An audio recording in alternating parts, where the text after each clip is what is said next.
guys, this tutorial is basically about making a living room table, something you can put your glasses on, something you can put your plate on, just anything in the living room. I would rate this project a 6 out of 10 in difficulty, mainly because you have to be pretty proficient in using a drill, and you want to get your pilot holes in the right spot. So yeah, 6 out of 10, and it was super fun, really exciting. I used black and white acrylic paint to obtain this color.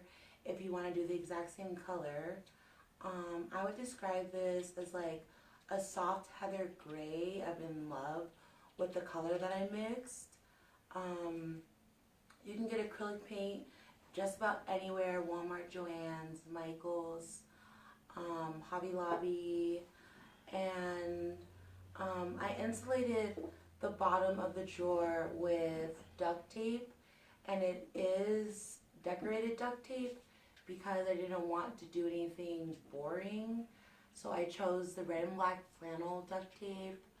I thought it spiced it up pretty fun. And because there is going to be perspiration at the bottom of the drawer, you want to make sure that you protect the wood. But about that's basically it. And I hope you enjoy doing this project with me if you choose to. Yeah, so thank you for watching. Please like and subscribe, and I'll see you guys next time.